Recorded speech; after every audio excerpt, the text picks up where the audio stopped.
ચાલો આજે આપણા શરીરની અંદર વહેતી એક જીવંત નદી વિશે વાત કરીએ.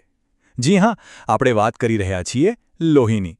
આ ફક્ત એક લાલ પ્રવાહી નથી, પણ એક પરિવહન તંત્ર છે જે આપણા શરીરના એક એક કોષને જીવંત રાખે છે.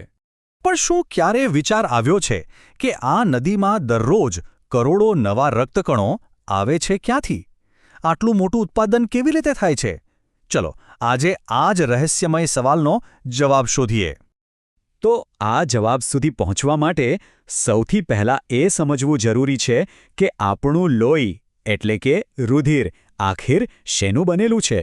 જુઓ, આપણું લોહી મુખ્યત્વે બે ભાગમાં વહેંચાયેલું છે. એનો લગભગ 55% ભાગ તો પ્લાઝમા નામનું પ્રવાહી છે અને બાકીના જે 45% છે એમાં તરતા હોય છે લાખો કરોડો કોષો.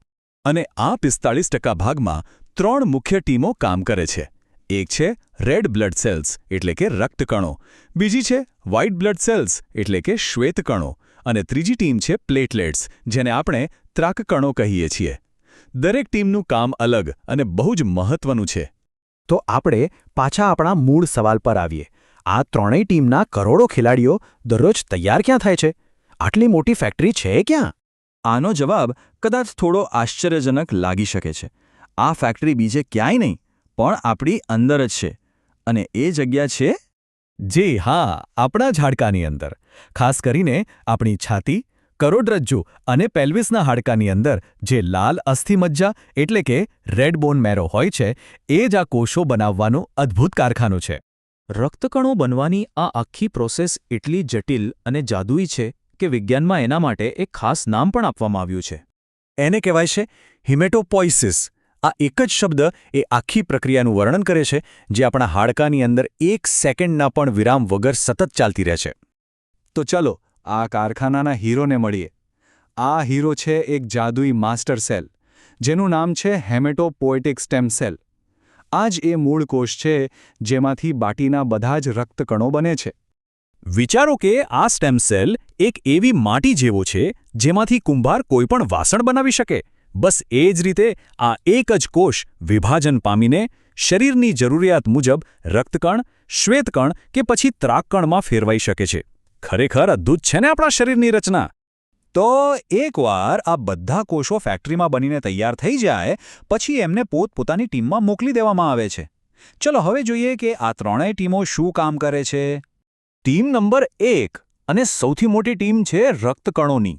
આ છે આપણા શરીરના ઓક્સિજન કુરિયર્સ. એમની પાસે હિમોગ્લોબિન નામની એક સ્પેશિયલ બેગ હોય છે. એમાં ઓક્સિજન ભરીને શરીરના ખૂણે-ખૂણા સુધી પહોંચાડવાનું કામ કરે છે. અને એમની શિફ્ટ કેટલી લાંબી હોય છે ખબર છે?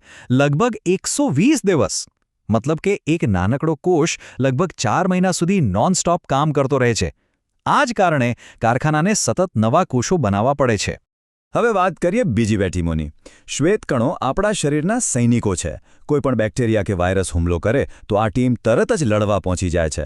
અને ત્રીજી ટીમ છે ત્રાકકણો એટલે કે પ્લેટલેટ્સ. આ આપણી ઇમરજન્સી રિપેર ટીમ છે. ક્યાંય પણ વાગે તો આ ટીમ તરત જ ત્યાં પહોંચીને લોહીનો ગઠ્ઠો બનાવી દે છે જેથી વધુ લોહી વહી ન જાય.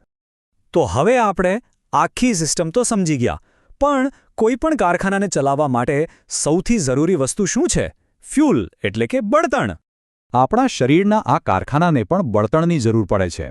અને એ બળતણ છે પોષક તત્વો જેમ કે આયરન, વિટામિન B12 અને ફોલિક એસિડ. આ બધું જ આપણને મળે છે આપણા ખોરાકમાંથી. જો આ બળતણ ઓછું પડે તો કારખાનાનું ઉત્પાદન ઘટી જાય છે અને એ જ સ્થિતિને આપણે એનિમિયા કહીએ છીએ.